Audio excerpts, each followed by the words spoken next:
y estamos en la casa de papá. Amén. Yo estoy en el libro de Oseas 2:21. Oseas 2:21. Y dice así: en aquel tiempo responderé, dice Jehová. Yo responderé a los cielos y ellos responderán a la tierra, y la tierra responderá al trigo y al vino y al aceite, y ellos responderán a Jezreel. Mire qué texto extraordinario. Hace un par de cultos yo tuve la oportunidad de exponerlo para la ofrenda, pero Dios me ha dado la gracia de poder predicar esta noche sobre este texto extraordinario. Lo primero que quiero en esta noche es ponerlo en contexto de lo que significa Oseas, o quién era Oseas en la palabra del Señor. No por nada está plasmado su nombre en la bendita palabra del Señor. No ha pasado por alto su mensaje ni su actitud ante la obediencia de Dios. Oseas era un hombre que recibió el mandato de Dios para casarse con una mujer llamada Gomer, la cual era infiel, la cual se iba varias veces de su casa abandonando a Oseas. Y Oseas una y otra vez fue en rescate de su vida para que volviese a casa. Interesante, porque no hay en la Biblia nadie que describa semejante actitud de amar a alguien a pesar de ser rechazado muchas veces. Pero el mandato de Oseas era en obediencia a Dios, para que allí pudiéramos nosotros observar que la misma actitud que tenía Oseas de ir una y otra vez a buscar a aquella persona a la cual amaba, tenía el mismo significado que Dios tiene para con nuestras vidas. Qué interesante actitud de Oseas. Pero cuánto más valioso es que Dios venga una y otra vez sobre nuestras vidas, yéndonos a buscar cada vez que nos enojamos y tenemos la actitud casi de una persona como Gomer, de ser una persona de abandonar a otra.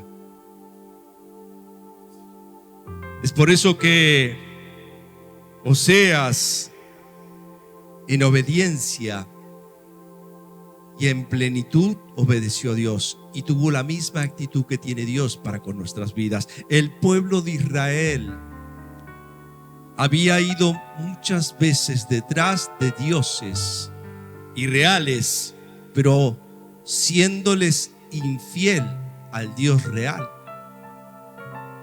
Conocemos todos la historia del pueblo de Israel, el becerro y tantas otras cosas que han hecho a lo largo de su historia, cansándose de poder hablar con Dios mismo. Fueron a buscar algo que pareciera material, que pudieran tocar.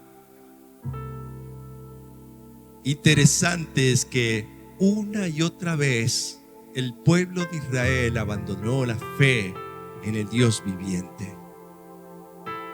Pero Dios no abandonó su fe sobre su creación, sobre sus hijos, sobre aquellos que alguna vez entendieron que enviar a Jesús era un acto de amor y de misericordia y de perdón de nuestros pecados.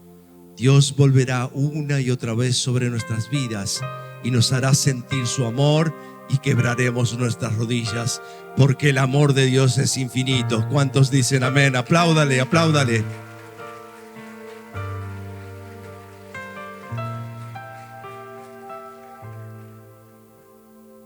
La palabra nos da a entender que Dios hacía tiempo que había cortado relaciones con el pueblo de Israel, que el rey estaba hundido en aquellas miserias buscando dioses que no tenían vida, sino solamente apariencias. Así que en esta noche lo primero que quiero que juntos podamos ver es que la palabra comienza diciendo: en aquel tiempo responderé, dice Jehová. Y lo primero que quiero traer en plenitud esta noche es aquella palabra extraordinaria que menciona el texto: en aquel tiempo. ¿En qué tiempo es el que Dios está hablando? Para traer palabra, para traer cambio, para traer plenitud, para traer progreso, para traer bendición, para traer amor, para traer perdón sobre nuestras vidas. ¿Cuál es el tiempo en el que la palabra está señalando que Dios hablará? ¿Cuáles son los tiempos que debemos vivir para encontrarnos en el momento justo en el que Dios va a hablar? Y déjeme decirle que el principio de todas las cosas es el principio de todas las cosas para conectarnos con Dios, es restaurar nuestra comunicación. Decirle que está al lado tuyo: debes restaurar tu comunicación. Tienes que entender que si has dejado de orar, si has dejado de congregarte, si has dejado de tener una intimidad con Dios, debes restaurar ese altar, debes restaurar la comunicación con Dios, debes aceptar tu error para que haya una conexión directa con el Señor. El pueblo de Israel necesitaba volverse a Dios, y Dios entendía que en aquel tiempo era el momento en que Dios se iba a hablar. No va a haber momento más claro y preciso que el momento del arrepentimiento, que el momento de reconocer que nos hemos equivocado y que necesitamos volvernos a Dios. Necesitamos que Dios vuelva a hablar a nuestras vidas. Es el tiempo que Dios provee para que entremos en conciencia que nos hemos alejado de Dios. Reconciliación, reparar la comunicación significa, primero, como cualquier persona que quiere salir de aquellos vicios, necesita entender que está enfermo, necesita saber que no puede por sus propios medios, necesita ayuda, y si necesita ayuda hay que saber ir a buscar quién nos puede ayudar. La conexión no solo debe ser una cuestión de reconocimiento, sino de actitud de cambio. Necesitamos cambiar nuestra actitud, necesitamos entender que lo primero es conectarnos en arrepentimiento. Conectarnos como alguna vez lo hicimos frente a Él, pidiéndole perdón por nuestros pecados, pidiéndole perdón por nuestras faltas, pidiéndole perdón por aquellas cosas que nos han apartado de la presencia de Dios. Quizás tú no hayas sido detrás de ningún Dios y de ninguna religión, pero quizás te hayas enredado en tu trabajo, en tus estudios, en tu pareja, en tu matrimonio, en las dificultades económicas, en las dificultades de salud. Quizás esos sean tus dioses en este momento, que ocupan el lugar que Dios debería ocupar. Debemos volver a conectarnos con Dios. El pueblo de Israel había visto maravillas en el desierto, habían sido liberados, sin embargo, una y otra vez iban detrás de cosas que lo apartaban de Dios. Y así somos nosotros, vivimos en este mundo y la palabra nos enseña que estamos en este mundo y que habrá aflicción, y la palabra nos dice, pero confiar, yo he vencido al mundo. Tienes que creer esa palabra, tienes que apropiarte de esa palabra. Él ya ha vencido al mundo y tú tienes la posibilidad de no desconectarte de su presencia.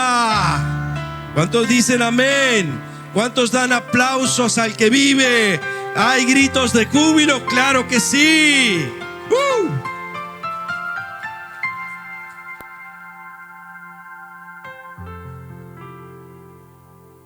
Debemos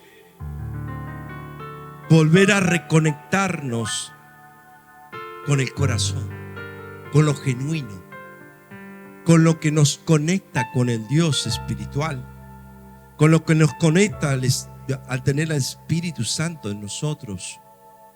Debemos tener una conexión. Como tantas veces somos capaces de buscar conexión con nuestro celular. Usted sabe que hay lugares donde nuestra línea telefónica no funciona. Y cuando nos encontramos que no funcione, que hemos mandado mensajes y que estos mensajes no son enviados, somos capaces de subirnos a la montaña y hacer cualquier cosa para que esto se conecte.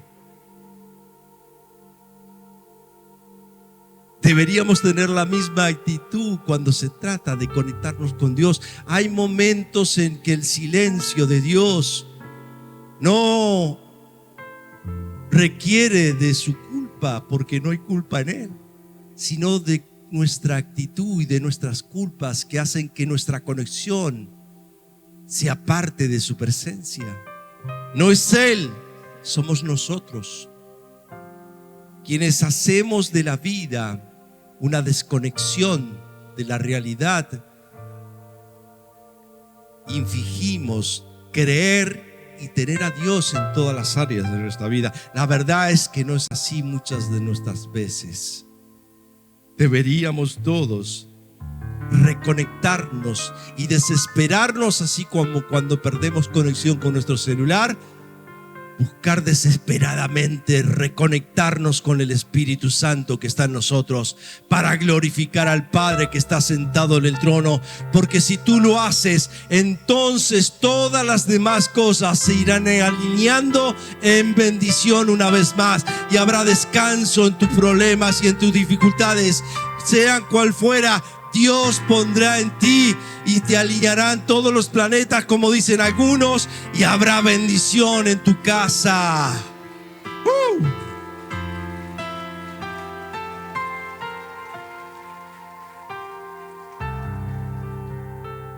La palabra sigue diciendo: responderé a los cielos y ellos responderán a la tierra, y la tierra responderá al trigo, al vino y al aceite. Mire qué extraordinaria descripción de cada palabra dicha, valga la redundancia, en la palabra del Señor. Comienza diciendo: yo hablaré a los cielos, y los cielos responderán a la tierra, y la tierra responderá al trigo, al vino y al aceite. Hay una alineación que solo se puede lograr cuando Dios empieza a hablar en nuestras vidas. Cuando Dios empieza a conectarse con nosotros, entonces todo lo que está a nuestro alrededor empieza a jugar a nuestro favor, en bendición, en progreso, en actitud, en paz, en misericordia hacia los demás. El amor empieza a abundar en nuestras vidas. Pero cuando Dios empieza a hablar, es porque hemos restituido aquella comunicación que alguna vez se perdió. Y cuando Dios viene a nuestras vidas, entonces todo el bien de Dios se alinea sobre nosotros para bendecirnos.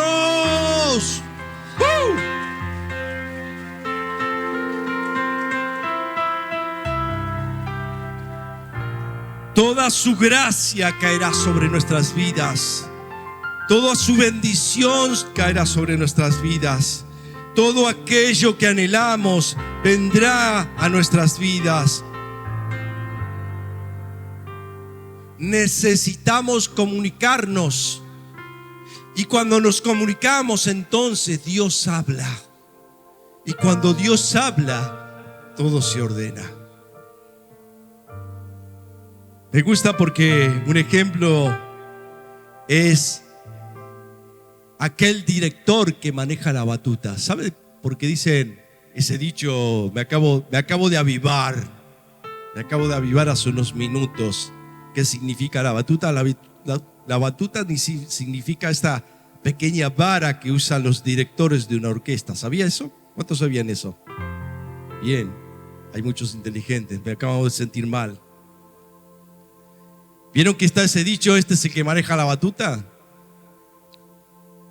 Bien, se trata de este que ordena.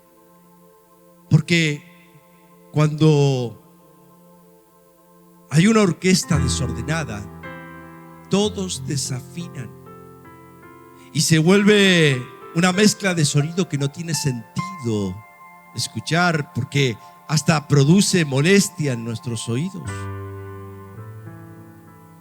Pero cuando viene el dueño de la batuta y ordena cada músico, cada instrumento de aire, de cuerdas y todos aquellos que hacen en un conjunto manejados por la batuta del director, hacen una armonía que da placer escuchar cada sonido de cada instrumento utilizado.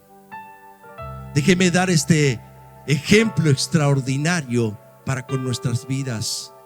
Cuando Dios maneja la orquesta de tu vida, todo concuerda como debe ser, todo se ordena en tu vida, y entonces empieza a ordenar aquello que te dificulta para poder vivir, aquello que tienes de tristeza en tu corazón, aquello que no has podido lograr y que parece imposible, ahora puedes alcanzarlo. Dios prepara un lugar, ordena tu hogar, ordena a tu esposa, ordena a tu esposo, a tus hijos, tu economía, tu salud y todo aquello que tenga que ver con el orden, porque Dios es orden. Y cuando Dios entra a tu vida y tú te comunicas, Dios habla y Dios ordena.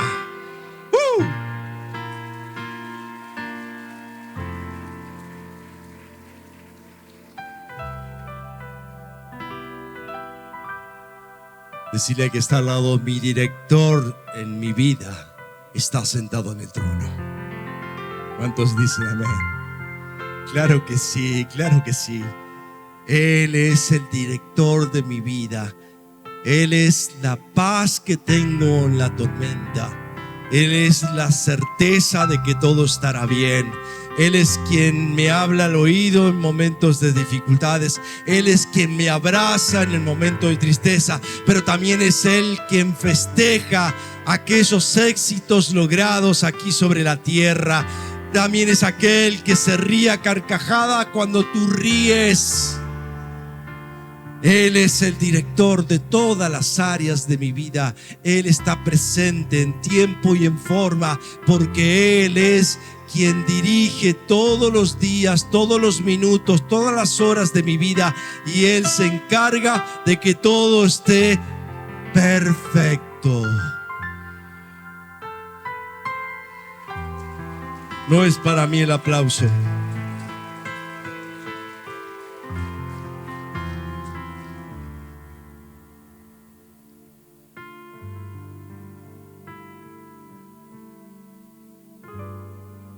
Interesante, porque el texto habla de órdenes, de dar una orden. El texto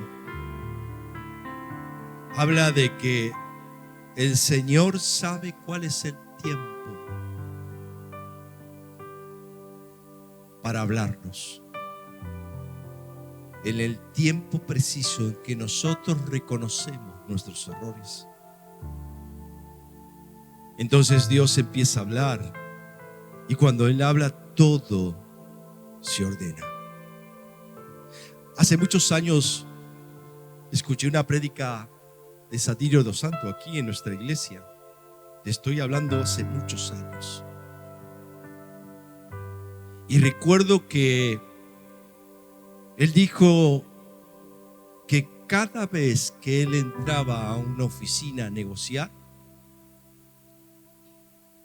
y abría la puerta, el Espíritu Santo ordenaba al espacio para que la negociación fuera a favor de él y de su iglesia. Qué extraordinaria bendición para portar. ¿Quién no quiere portar semejante orden? Y tú y yo tenemos la oportunidad de entrar a cada lugar donde vayamos y que todo aquello que está a nuestro alrededor, aunque parezca que nunca se hubiese inclinado hacia nosotros en favor, ahora empieza a caer en bendición sobre nuestras vidas. Ese es el Espíritu Santo en ti. Ese es el Dios viviente en ti.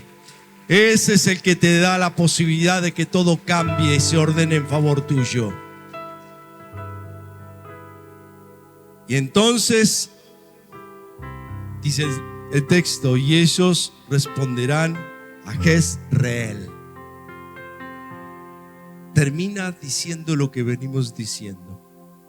Todo se ordena en favor de este hombre. Este hombre era un hombre improductivo en la fe, ya que había dejado al Dios real, al Dios verdadero, y había hecho que su pueblo adorara a otros dioses. Había sido un infiel y se había vuelto un estéril en la fe y en la productividad. Era un rey fracasado, era un hombre que había fracasado, apartando al pueblo de Israel, llevándolo a otros lugares donde no iban a ser productivos. Jezreel significa Dios sembrará. Qué interesante esto, porque no está diciendo que Jezreel iba a sembrar, sino está dando a entender que Dios puede escuchar tu arrepentimiento, y aunque tú te sientas un estéril y hayas reconocido tu error y hayas dejado de producir hace tiempo en tus vidas y en la vida de tu familia, Dios está diciéndote: por tu confesión ya no serás más estéril, serás bendecido, porque yo Jehová sembraré sobre tu casa, sobre tu familia, sobre tus hijos y sobre todos aquellos que quieran entender que Dios está por encima de todas las cosas. Tú serás sembrado en bendición, créelo. Tu economía será sembrada en bendición. Tu salud será sembrada en bendición. Tus hijos serán bendecidos y sembrados en bendición. Tú serás un bendito productivo, porque Dios se encargará de sembrar bendiciones. Amén. Dejarás de ser un campo estéril para convertirte en una tierra fértil de bendición y de prosperidad. Donde hubo dolor, habrá testimonios para otro. Donde hubo pérdida, habrá cosecha. Donde hubo riqueza, caerán las lluvias del cielo y te bendecirán, y serás una vez más fértil.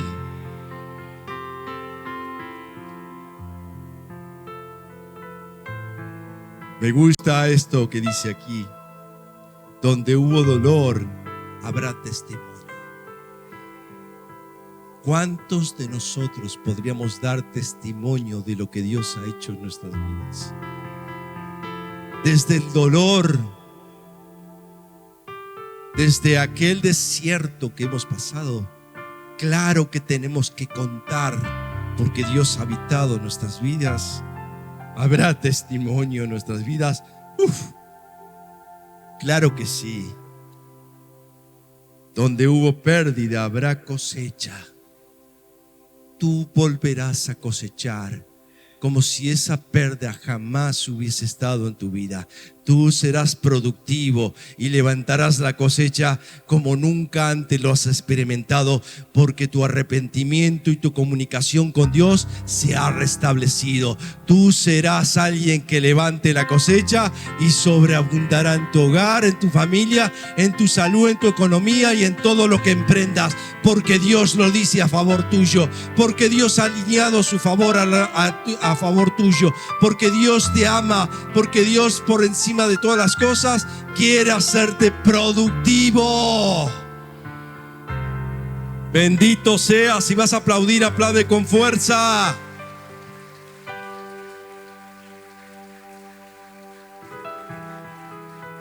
Donde hubo sequía, caerán lluvias del cielo. Serás refrescado. Y aquellas grietas que hay en tu corazón desaparecerán, porque entenderás que todo aquello vivido tenía un propósito, que todo aquel dolor y aquellas reseñas de la vida serán refrescadas por la presencia del Señor en tu vida y en la de tu hogar. Créelo. Dios hará llover en tu vida y sobreabundará tu presencia. Sentirás aquella paz que hace tiempo que no sientes, porque Dios es generoso y porque Dios dice que Él es paz, amor y paz que nadie puede entender. Él hará llover sobre tu hogar, sobre tu vida, sobre tu corazón. Refréscate de tu presencia, porque el agua que viene sobre ti es inexplicable, es poderosa, es grandiosa y es eterna. Dios te ama y hará que la sobrelluvia venga sobre ti en bendición. Bendito el que está sentado en el trono por siempre y para siempre. Gloria al que vive. Te amamos, Señor, porque eres generoso. Oh Espíritu de Dios, refresca nuestras vidas con tu presencia esta noche. Que las fuerzas de tu presencia que vienen del cielo sanen aquellas cosas que no hemos podido llenar por años.